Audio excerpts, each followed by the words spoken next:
ஸ்ரீ பாடகவள்ளி தாயார் சமேத ஸ்ரீ அகத்தீஸ்வர சுவாமி திருக்கோவில். இந்த திருக்கோயிலை பத்தி தான் இன்னைக்கு நம்ம சிந்தனை பண்ண போறோம். இந்த திருக்கோயிலானது எங்க இருக்குன்னு சொல்லிட்டு பாத்தீங்கன்னா, திருச்சுனை அப்படிங்கிற இடத்துல இருக்கு. மேலூர் தாலுகா, மதுரை மாவட்டத்துல அமைந்திருக்கு. சரி, இந்த ஆலயத்தினுடைய இறைவனுடைய திருநாமம் அகத்தீஸ்வரர், அம்பாளியினுடைய திருநாமம் பாடகவள்ளி. ஸ்தல விருட்சமாக வில்வம் வந்து விளங்குகிறது. தரிசன நேரம் காலை 7 மணி முதல் பிற்பகல் 12 மணி வரைக்கும், மாலை 4:30 மணி முதல் இரவு 8 மணி வரைக்கும் நம்ம வந்து தரிசனம் பண்ணலாம். இந்த ஆலயத்தினுடைய புராண வரலாறு: சிவபெருமானுக்கும் பார்வதி தேவிக்கும் திருமணம் நடக்கிற பொழுது வடதிசை உயர்ந்து தென் திசை தாழ்ந்து இருக்கவும், அதை சமன்படுத்தக்கூடிய வகையில அகத்தியரை வந்து தென் திசை நோக்கி புறப்பட சொன்னார் சிவபெருமான். அப்ப அகத்தியருக்கு ஒரு மன வருத்தம். எல்லாரும் பார்க்கக்கூடிய பார்வதி பரமேஸ்வரனுடைய திருக்கல்யாணத்தை நம்மளால பார்க்க முடியலையே அப்படின்ட்டு. அப்ப அவர் வந்து சுவாமியை சிவபெருமான் வந்து என்ன வாக்கு கொடுத்தாருன்னா, நீ எங்கெங்கெல்லாம் பார்க்கணும்னு நினைக்கிறியோ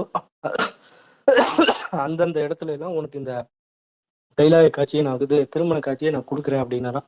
அதுபடி அகத்தியர் தென் திசையை நோக்கி பொதிகை மலை நோக்கி வந்துட்டு இருந்த அகத்தியர் பல்வேறு இடங்கள்ல சிவபூஜை பண்ணார். அப்படி சிவபூஜை பண்ணுகிற பொழுது எப்பப்பெல்லாம் அந்த திருமண காட்சி வேண்டும்னு நினைக்கிறாரோ அப்பப்பெல்லாம் ஈசன் வந்து அவருக்கு அந்த திருமண காட்சியை கொடுத்தார்.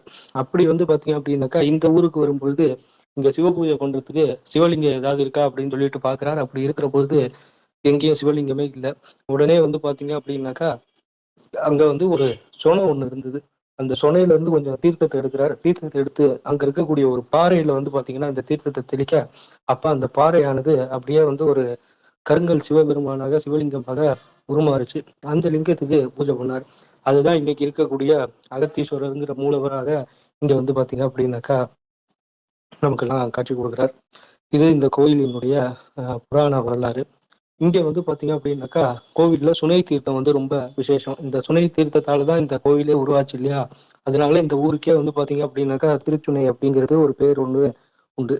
இங்க வந்து பாத்தீங்க அப்படின்னாக்கா ஈசன் எம்பெருமானார் சிறிய திருமேனி, ஒரு 2 அடிக்கு தான் சுவாமியினுடைய திருமேனி. ரொம்ப அற்புதமாக அழகாக அகத்தீஸ்வரர் அப்படிங்கிற ஒரு திருநாமத்தோட கிழக்கு நோக்கிய திருமுக மண்டலத்தோட வந்து பாத்தீங்க அப்படின்னாக்கா காட்சி கொடுக்கிறார். அதுக்கு அடுத்தது தாயாரினுடைய திருமேனி வந்து பாத்தீங்கன்னா 2 திருக்கரங்களோட தெற்கு நோக்கிய திருமுக மண்டலத்துல தாயார் வந்து நமக்கு காட்சி கொடுக்குறாங்க. அதுக்கு அடுத்தது வந்து பாத்தீங்க அப்படின்னாக்கா கோவில் வந்து ஒரு சின்ன குன்று மேல இருக்கிற மாதிரி இருக்கும். போன உடனே வந்து பாத்தீங்க அப்படின்னாக்கா நந்தியம்பெருமான், அதுக்கு அடுத்தது கொடிமரம், அதுக்கு அடுத்தது வந்து பாத்தீங்க அப்படின்னாக்கா இந்த திருப்பணி செய்தவர்களினுடைய சில விக்கிரகங்கள்லாம் வந்து பாத்தீங்க அப்படின்னாக்கா இருக்கும். அதுக்கு அடுத்தது வந்து நேரா உள்ள போனோம்னா சுவாமி தான். சுவாமியை தரிசனம் பண்ணிட்டு அடுத்து அம்பாளை தரிசனம் பண்ணிட்டு வந்தோம்னா சுத்து கோயில்ல வந்து பாத்தீங்கன்னா பரிவாரங்களாகவும் கோஷ்ட மூர்த்தங்களாகவும் வந்து பாத்தீங்கன்னா தட்சிணாமூர்த்தி, துர்க்கை அம்மன், விநாயகர், வள்ளி தேவசேனா சமேத சுப்பிரமணிய சுவாமி இவங்கெல்லாம் காட்சி கொடுக்குறாங்க. பைரவருக்கு தனி சன்னதி இருக்கு.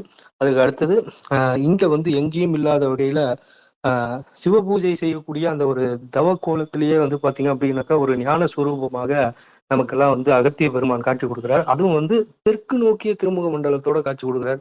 அகத்தியரை நம்ம வந்து எல்லா இடத்துலயும் லோபமுத்ரா அம்மாவோட வந்து பாத்தீங்கன்னா கிழக்கு நோக்கி தான் நம்ம வந்து தரிசனம் பண்ணியிருப்போம். ஆனா தெற்கு நோக்கி அதுவும் ஒரு யோக கோலத்துல வந்து காட்சி கொடுக்கறது ரொம்ப விசேஷம். இங்க நமக்கெல்லாம் ஒரு குரு மாதிரி இருந்து இந்த காட்சியை வந்து அகத்தியர் வந்து கொடுக்குறாரு. ரொம்ப வந்து சிறப்பு வாய்ந்த கோயில் இந்த கோயில். அவசியம் வந்து எல்லாரும் வந்து பாத்தீங்க அப்படின்னாக்கா தரிசனம் பண்ணணும். மேலூர் போயாச்சுன்னா மேலூர்ல இருந்து போகிறதுக்கு பஸ்ஸு மற்ற வசதிகள்லாம் இருக்கு.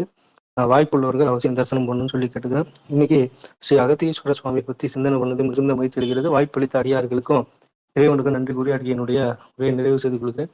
சிவாய நம. திருச்சிற்றம்பலம்.